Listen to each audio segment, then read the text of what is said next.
Assalamualaikum warahmatullahi wabarakatuh. Perkenalkan, nama saya Rahman Saktiawan dari kelas 10 MIPA 2, nomor absen 22. Pada kesempatan kali ini saya akan menyampaikan presentasi dengan pelajaran biologi bab 10, judul materi lingkungan. Bab 10, lingkungan. Perubahan keseimbangan lingkungan. 1. Konsep keseimbangan lingkungan menurut Campbell tahun 2014. Lingkungan meliputi komponen abiotik seperti suhu, cahaya, air, dan nutrisi.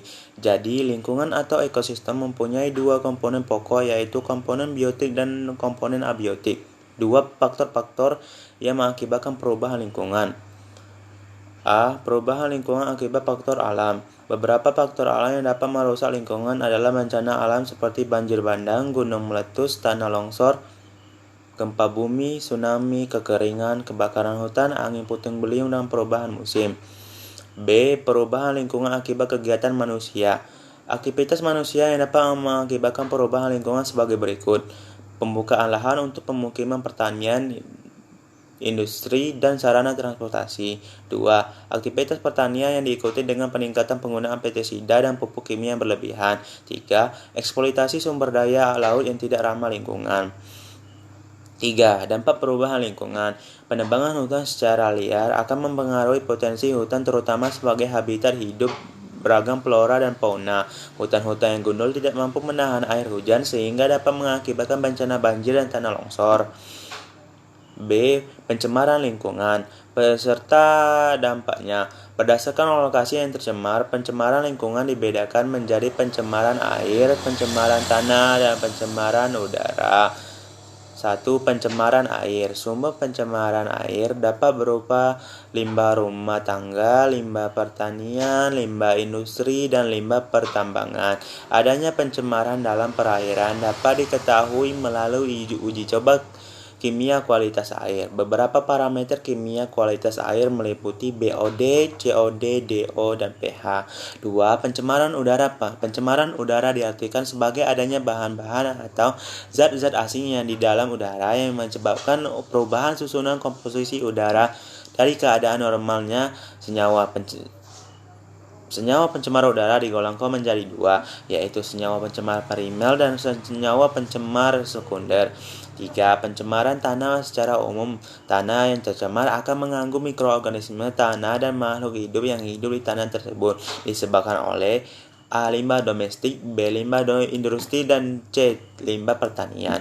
C. Pengelolaan lingkungan. 1. Usaha-usaha untuk mencegah kerusakan hutan. Perlunya ada penanaman pohon pengganti atas pohon yang telah ditebang. B. Adanya sistem tebang pilih. C. Diberlakukan reboisasi. 2. Usaha-usaha untuk mencegah pencemaran lingkungan. Usaha-usaha untuk mencegah pencemaran air sebagai berikut.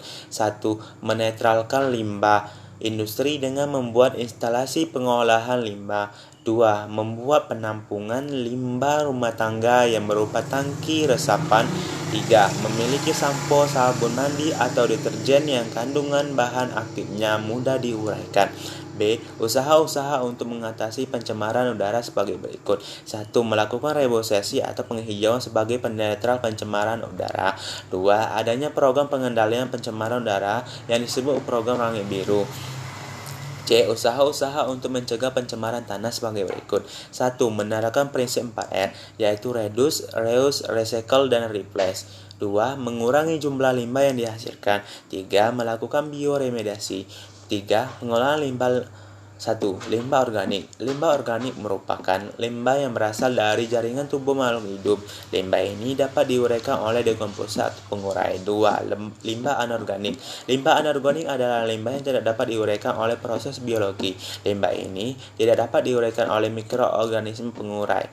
3. Limbah B3. Bahan berbahaya dan beracun. Limbah B3 adalah sisa suatu usaha atau kegiatan yang mengandung bahan berbahaya. Konsentrasi atau jumlah dapat mencemari atau mengakibatkan kerusakan lingkungan hidup atau membahayakan lingkungan hidup, kesehatan, kelangsungan hidup manusia, serta makhluk hidup lainnya. Selain itu, beberapa tindakan yang ramah lingkungan berikut juga merupakan upaya untuk meminimalisasi terbentuknya polutan. 1. Reuse. Reuse adalah menggunakan kembali bahan-bahan yang sudah tidak dipakai lagi untuk keperluan lain. Reduce hanya menggunakan barang-barang hanya saat diperlukan saja. Tindakan ini selain mengurangi volume sampah, juga untuk sumber daya alam. 3. Recycle. Recycle adalah mengelola barang-barang yang sudah tidak terpakai menjadi produk yang bermanfaat. 4. Replace. Replace yaitu mengganti barang-barang sekali pakai dan barang-barang yang tidak ramah lingkungan dengan barang yang dapat digunakan berulang kali dan barang yang dapat didaur ulang. Itulah presentasi yang dapat saya sampaikan. Apabila ada kesalahan kata kalimat, saya mohon maaf. Akhir kata saya akhiri. Wabillahi taufiq wal hidayah. Wassalamualaikum warahmatullahi wabarakatuh.